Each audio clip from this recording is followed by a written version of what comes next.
Air is often seen as a universal power or pure substance. Its fundamental importance to life can be seen in words such as aspire, inspire, perspire and spirit, all derived from the Latin spirare.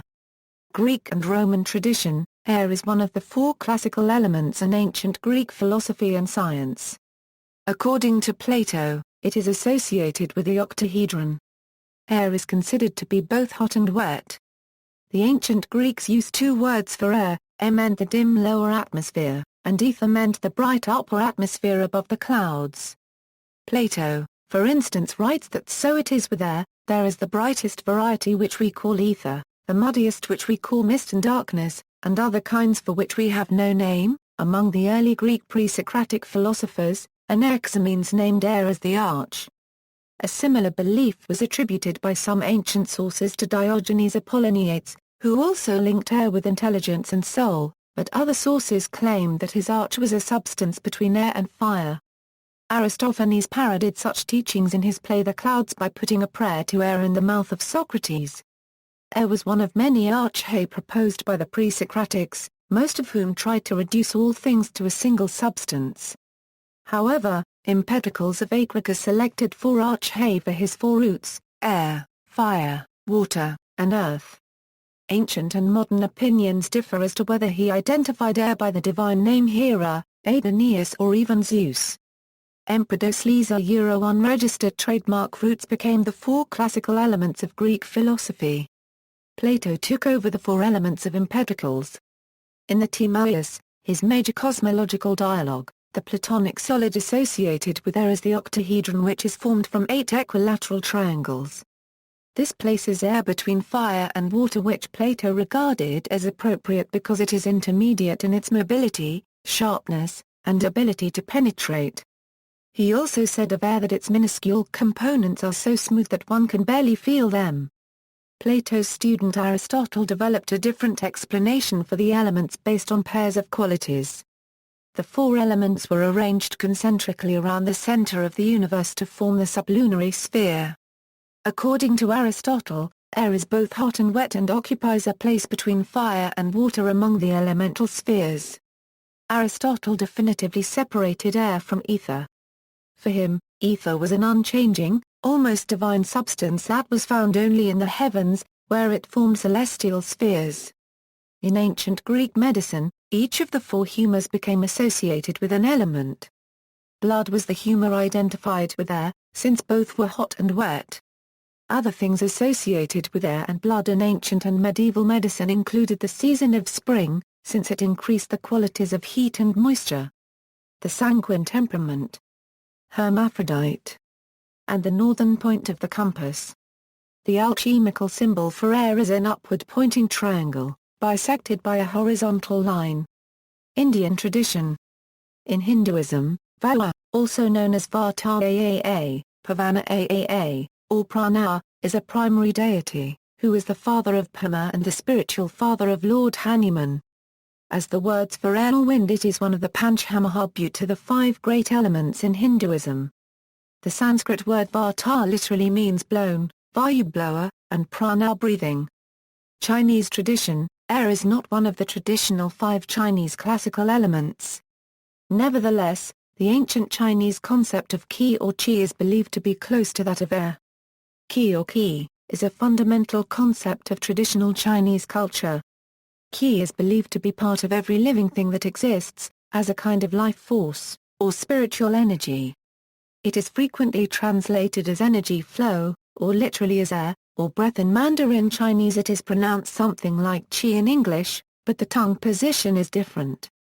The concept of qi is often reified, however no scientific evidence supports its existence. The element air also appears as a concept in the Buddhist religion, which has an ancient history in China. Some Western modern occultists equate the Chinese classical element of metal with air, others with wood due to the elemental association of wind and wood in the Bagua. Astrological personalities. People born under the astrological signs of Gemini, Libra and Aquarius are thought to have dominant air personalities. Air personalities tend to be kind, intellectual, communicative and social. However, they can also be selfish, superficial, vicious and insensitive to other people's emotions.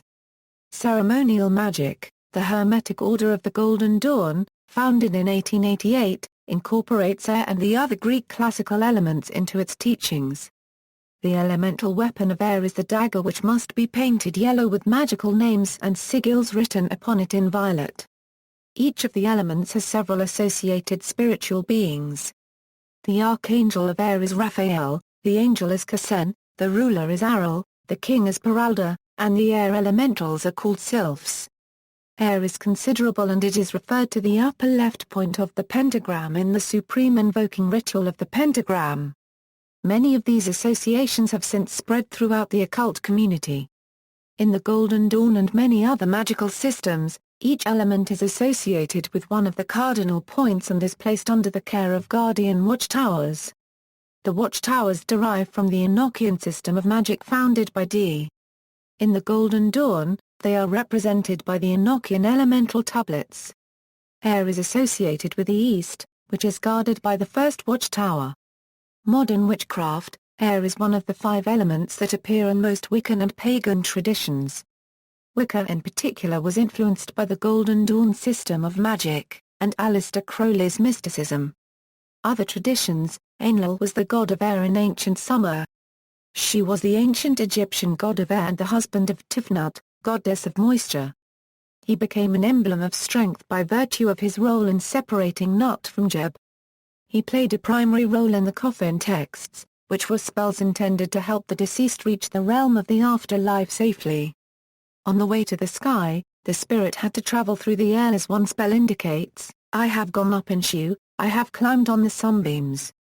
See also, Earth's atmosphere, deities of the sky, wind deity. Notes. References and further reading, Barnes, Jonathan. Early Greek Philosophy. London, Penguin, 1987. Breyer, Bob. Ancient Egyptian Magic. New York, Quill, 1980. Guthrie, WKCA History of Greek Philosophy 6 volumes.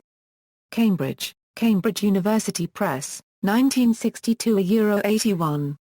Cunningham, Scott. Earth, Air, Fire and Water, More Techniques of Natural Magic. Hutton, Ronald. Triumph of the Moon, A History of Modern Pagan Witchcraft. Oxford, Oxford University Press, 1999, 2001. Craig, Donald Michael. Modern Magic, 11 Lessons in the High Magical Arts. St. Paul, Llewellyn, 1994. Lloyd, G. E. Aristotle, The Growth and Structure of His Thought. Cambridge, Cambridge University Press, 1968. Plato. Timaeus and Critias. Translated by Desmond Lee. Revised edition. London, Penguin, 1977. Regardie, Israel. The Golden Dawn 6th edition. St. Paul, Llewellyn, 1990. Schiabinger, Lunda. The Mind Has No Sex? Women in the Origins of Modern Science. Cambridge, Harvard University Press, 1989. Starhawk.